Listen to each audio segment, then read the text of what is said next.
Hello dear students, today I am going to continue chapter 4 of Organization of Commerce and Management, Standard 12th Commerce, session number 8 of Organizing.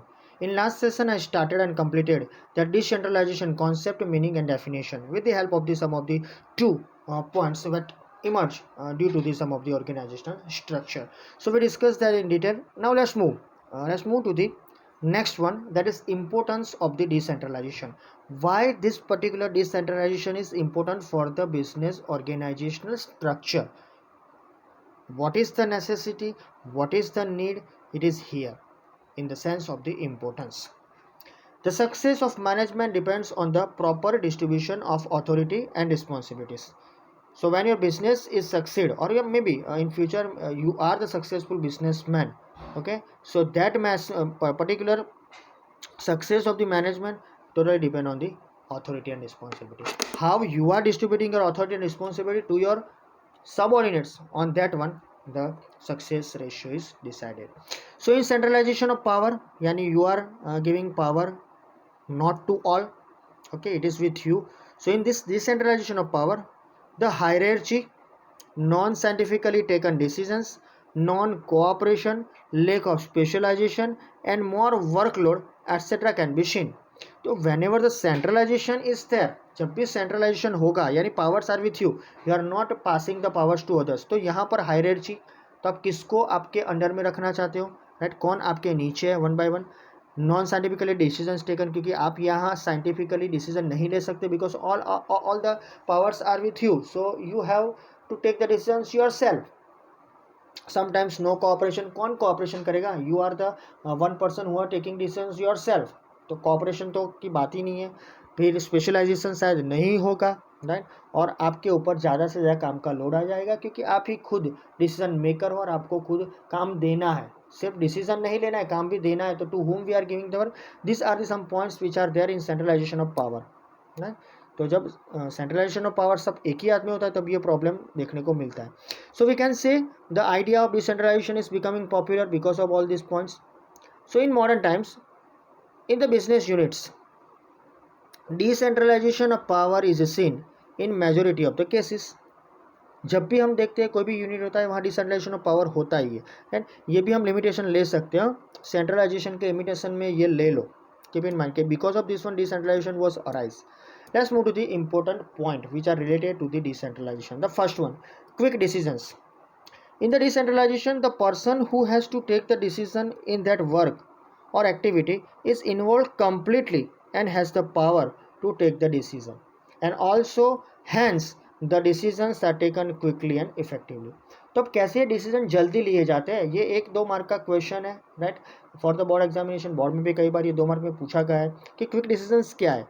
सो जब भी decentralisation होता है, जिसको भी decentralisation में under में काम करता है, सबऑर्डिनेट्स को जो भी अथॉरिटी रिस्पॉन्सिबिलिटी मिलती है, राइट, तो उसको ये डिसीजन लेना पड़ता है. He has to take the decision, right, of his or her work और टास्क, और वो पूरी तरीके से उसमें जुड़ा होना चाहिए. दैट मीन्स कि he is totally involve in that particular work, task और the activity, and that's why he has able to take the decision because of that power. तो वो किसी को पूछेगा नहीं. There is no any type of the authority कि भाई वो डायरेक्ट डिसीजन ले. उसको अथॉरिटी वही दी गई है कि काम की अथॉरिटी, तो सब अथॉरिटी वो शायद ना भी ले सके, लेकिन he has that type of the authority and power to take the decision. So we can say the decisions which are taken quickly and effectively because of that work. Second one, less workload on top level, because you are passing some of the authorities powers to your juniors, your subordinates. The better word is subordinates, do not use the juniors but subordinates. You are passing through your powers to the your subordinates. The top level is the level where most of the policy matter related decisions are taken. So जब भी top level आता है આ તો decision લે છે, અમના હાથમાં કશું જ નથી, કામ તો બધું એમ્પ્લોઈઝ કરે છે. તો this type of the mentality is there of the people, but policy making is the main thing. Put into practice, that is the another thing. So keep in mind, most of the policy related decisions are taken at the top level. So with the help of the decentralization of power, जब भी आप power किसी को देते हो, the decision taking authority is given to middle और lower level. तो जब भी आप पावर देते हो तो थोड़ा बहुत डिसीजन मेकिंग आपको देना पड़ेगा. पावर इसीलिए देते हो कि they can take decision themselves. तो you are giving that power to middle और lower level. So the workload of the top level और on upper level is reduce. अगर 1 मार्क का क्वेश्चन है, 1-2 मार्क का क्या, how and with which type of the thing the upper level workload is reduced because of this one, middle and bottom level get the different type of the authority to take the decision. उनको authority दी जाती है, वो ले मांग नहीं सकते हैं मुझे तो मैं कर लूंगा, I will able to take the decision. No, on the basis of your work, on the basis of your experience, they are giving the powers to you. Third one, increased in motivation. Due to decentralization, the employees have increased level of motivation as they have more faith and trust. अब जब भी motivation आता है, आपकी book में थोड़ी information अलग होगी, वो देख लेना, थोड़ा बहुत चेंजेस आया है। So due to decentralization employees have increase level of the motivation, उनका मोटिवेशन लेवल बढ़ जाएगा बिकॉज उनको मोर, अब उनको कोई सत्ता देगा, कोई अथॉरिटी देगा, तो वो तो ट्रस्टफुल पर्सन हो जाएगा ना। यस, चलो मेरे ऊपर गवर्नमेंट के हिसाब से जो भी काम होता है, उसके हिसाब से जो भी पॉलिसी डिसीजन आएगी, मेरा मैनेजमेंट लेगा, उसके हिसाब से मुझे डिसीजन लेने को बोला है, तो उसका तो काम बढ़ जाएगा। सो मैं गवर्नमेंट वर्ड इसलिए यूज़ किया क्योंकि पॉलिसी चेंजेस होगी तो उसका पहला जो भी इंफॉर्मेशन है वो टॉप लेवल के पास ही आएगा, right. So here his trust and faith will increase, more faith. So they are given independence on middle or lower level, and also when they see the decisions are becoming successful, their confidence boost up. So simply here one thing is there, कि lower and middle level will get the benefit of this type of the authorities and responsibilities. अलग responsibilities तो है उनके पास responsibilities है, लेकिन अब authority आएगी तो वो लोग अपनी तरीके से काम करेंगे, और जब वो लोग अपनी तरीके काम करेंगे, सक्सेस होंगे, तो उनका फेथ टूवर्ड्स द कंपनी बढ़ेगा, ट्रस्ट बढ़ेगा, दूसरा काम करेंगे वो लोग, राइट, और मे भी उनका कॉन्फिडेंस बूस्टअप भी होगा। They also get the experience on how to take such kind of decisions in such kind of situation. तो कई बार उनको कुछ डिसीजन लेने में शायद विलम्ब हो जाएगा, तो उससे वो सीख चुके होंगे या शायद सीखेंगे इन फ्यूचर ऑल्सो, कि जब भी ऐसी सिचुएशन आएगी, when I am the particular type of the manager, तो मैं इसमें से बाहर निकल सकूंगा because I have the type of the potentiality to take the decisions quickly, instantly और effectively. So that is the thing कि उनके पास एक सिचुएशन के हिसाब से भी, चेंजेस के हिसाब से भी थोड़ा बहुत नॉलेज आ जाएगा। सो उनका मोटिवेशन बढ़ेगा, उनकी जो भी मोटिवेशनल कुछ नया करने जा रहे हो उसके वजह शायद उनको काम करने में बूस्टअप मिलेगा। Next one, fourth one, increase in management abilities. अब सी, नए मैनेजर्स तैयार करने पड़ेंगे।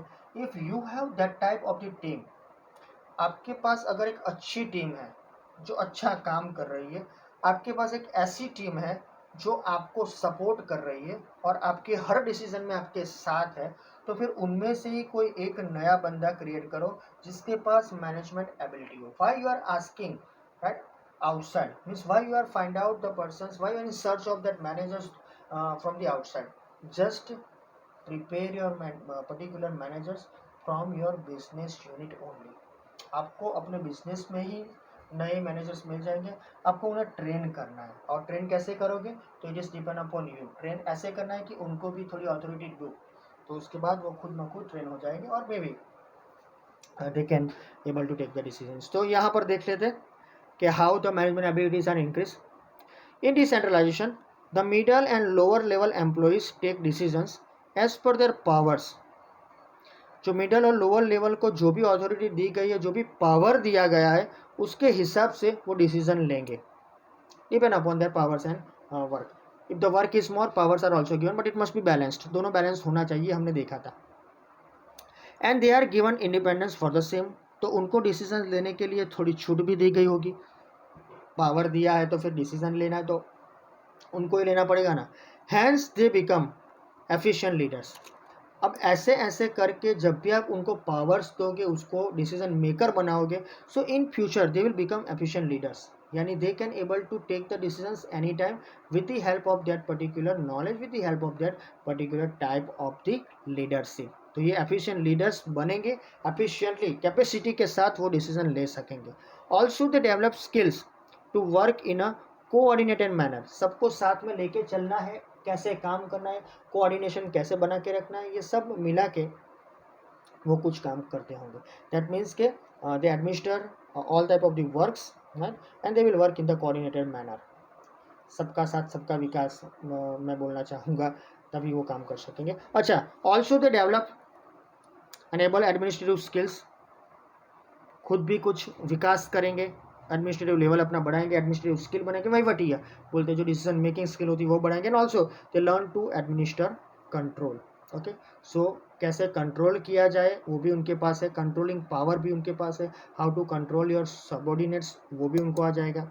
सो ये एक लीडर बन गए ना, तो अभी मैनेजमेंट एबिलिटी उनमें आ गई, तो मे बी कल के मीन्स बोले तो इन फ्यूचर अगर आपको उन्हें बिठाना है राइट किसी एक पोस्ट पर, तो आप डायरेक्टली उनको बिठा सकते हो, basis of experience. Hence, the employees take decisions in different circumstances and they increase their abilities. Simply because of this one, they can increase the abilities. So, in this way, future managers are emerged. So, this is the main point. This is the 2 or 3 mark question: how the managers are emerged from the decentralization. तो decentralization की वजह से ही managers create होते हैं ना, अगर centralization चला है तो हिटलर साही बोली जाती है उसको। Next one, effective control.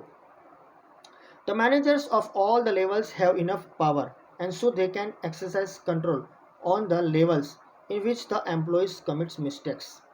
तो यहाँ पर ये चीज़ याद रखो कि हर एक लेवल के पास पावर है, थोड़ा बहुत पावर दिया है टॉप लेवल ने, सो वो अपना डायरेक्टली कंट्रोल उनके पास रख सकेंगे जिस जिस लेवल पर प्रॉब्लम होता है। और जहाँ जहाँ पब्लिक दोज आर वर्किंग है उसको हम वर्कर बोलेंगे, पब्लिक नहीं बोला जा सकता, लेकिन एम्प्लॉयज़ जो काम करते हैं वो मिस्टेक करेंगे, तो वहाँ इन लोगों की ज़रूरत है, वहाँ कंट्रोलिंग चाहिए। और दूसरी बात, they can take disciplinary actions, अगर मिस्टेक्स होती है तो थोड़ी शिस्त के साथ एक्शन लेना पड़ेगा क्योंकि वो रिपीट ना हो इसीलिए। बाकी हम किसी उनको पैसे देते हैं वो काम करें, mistakes are the part of the business, mistakes are the part of the life, लेकिन हर बार एक ही मिस्टेक हो तो दैट इज़ नॉट गुड, तो उसके लिए डिसिप्लिनरी एक्शन जरूरी है। सो वो एक्शन की वजह से it will become easy for them, for that particular group, and hence an effective control is maintained. So how the effective control is maintained? With the help of that controlling, if the employees are making and commit mistakes, we have to take the disciplinary actions. This is the thing. Next and sixth one, I think last one is the sixth one. Harmony is created due to decentralization at all the levels. Employees are included in the decision making process and they are also given due importance. तो हर एक level के हर एक बंदे को थोड़ी बहुत जो है एडमिनिस्ट्रेशन की माहिती वो है। तो लेवल्स जो भी है, मिडल है या टॉप लेवल या बॉटम लेवल, चलो टॉप लेवल को तो हम निकाल देते हैं, लेकिन बॉटम और मिडल लेवल जो भी है वो हर एक एम्प्लॉय, क्योंकि टॉप लेवल में कोई एम्प्लॉय नहीं है, they are the decision makers, they are the policy makers, तो वो सब यहाँ इंक्लूड होते हैं डिसीजन मेकिंग प्रोसेस में, उन सबको थोड़ा बहुत इंपॉर्टेंस मिलता है। So all this levels of the officers, right, every level, हर एक लेवल पर कोई ना कोई ऑफिसर है, right, and all the employees that is in decision makers and followers. So जो भी यहाँ पर है मेकिंग प्रोसेस में इनको इंपॉर्टेंस दिया जाएगा, जो ऑफिसर्स है, जो एम्प्लॉइज है, सब डिसीजन मेकर्स है, खुद को कुछ ना कुछ इन्फॉर्मेशन दी है, उसके हिसाब से वो डिसीजन लेंगे, और कई लोग फॉलोअर्स भी है। So simply decision makers and the followers, तो जो भी डिसीजन मेकर है उनके थोड़े बहुत फॉलोअर भी रहते हैं, and they discuss with each other, they discuss the things and then take proper decisions. तो जो भी डिसीजन मेकर से वो डायरेक्टली डिसीजन नहीं लेते हैं, वो सबऑर्डिनेट्स को भी पूछते हैं, क्योंकि कई ऐसे होते हैं जो एक्सपीरियंस होते हैं, स्किलफुल होते हैं, they are giving always some of the basic information कि भाई ये हो सकता है, तो इसके लिए फॉलोअर्स की भी ज़रूरत है। So in this process, whole process, one group comes in contact with other group, तो हमें हारमोनी ऐसे ही क्रिएट होगी ना, एक ग्रुप दूसरे ग्रुप के कॉन्टैक्ट में आएगा तभी हारमोनी क्रिएट होगी, right. So in this way an environment of harmony is created, तो हमें हारमोनी क्यों क्रिएट करनी है? क्योंकि एक ग्रुप को दूसरे ग्रुप के साथ काम करना है, एक पर्टिकुलर जो यूनिट है उनको दूसरे यूनिट के साथ काम करना पड़ेगा, that's why we have to create the harmony, that is the thing. Next one, the point that is limitations. The place where the organization is running on very small scale and the business secrets are to be maintained with great vigilance, in this case decentralization cannot be accepted। तो ये इसकी limitation है, लेकिन यही benefit है centralisation का कि छोटा यूनिट होता है तब ये चलता है, छोटा यूनिट होता है तो पर्टिकुलरली सेंट्रलाइजेशन चलता है, लेकिन डिसेंट्रलाइजेशन वहाँ नहीं चलेगा। छोटे यूनिट के लिए decentralization is not acceptable because some of the business secrets are there, we have to maintain, you have to maintain the secrets, okay, and वहाँ पर थोड़ा ध्यान रखना पड़ेगा, विजिलेंस रखना पड़ेगा, तो वो सबको देखेंगे और सबको ये अथॉरिटी देंगे, तो ये विजिलेंस नहीं रहेगा ना, सीक्रेट्स भी मेंटेन नहीं होगी, तो डिसेंट्रलाइजेशन वहाँ छोटी जगहों पर एक्सेप्टेबल नहीं है। Sometimes due to common policy not implemented, और coordination not maintain properly, decentralization is not successful. तो कई बार डिसेंट्रलाइजेशन सक्सेसफुल नहीं भी होता है, उसके पीछे भी कई रीजंस होते हैं, राइट। पहला रीज़न मैंने बोला कि कॉमन पॉलिसी इंप्लीमेंटेड नहीं होती है। सभी जगह कॉमन पॉलिसी आप डालने चाहोगे, रूल्स को फॉलो करना पड़ेगा, तो वहाँ पर डिसेंट्रलाइजेशन नहीं पॉसिबल है, क्योंकि किस किस को अथॉरिटी दोगे? अगर कुछ ब्रेक हुआ तो कौन जवाब देगा? तो कॉमन पॉलिसी रूल्स को फॉलो करना है तो नहीं चलेगा। अदर थिंग कि कोऑर्डिनेशन शायद मेंटेन ना हो तो भी डिसेंट्रलाइजेशन नहीं चलेगा, क्योंकि डिसेंट्रलाइजेशन में कोऑर्डिनेशन वेरी इंपॉर्टेंट है। सो ये सब चीज़ें हैं कि जहाँ पर सक्सेसफुल रेशियो डिसेंट्रलाइजेशन का कम है। ये भी 1-2 मार्क का क्वेश्चन है। So this is the information that I want to share with the decentralization importance and limitations, right? શરૂઆતમાં મેં કહ્યું હતું એ પ્રમાણે ડિસેન્ટ્રલાઇઝેશન શરૂ કર્યું, પછી મિનિંગ, પછી જે આજે શરૂ કર્યું એમાં કે some of the points where that is the limitations of the centralisation. Then after we discuss the importance of the decentralization. Here we discuss the limitations of the decentralization and under that one उसको सही मायने में उल्टा कर दोगे positively, right, तो वो हो जाएगा बेनिफिट्स ऑफ द सेंट्रलाइजेशन.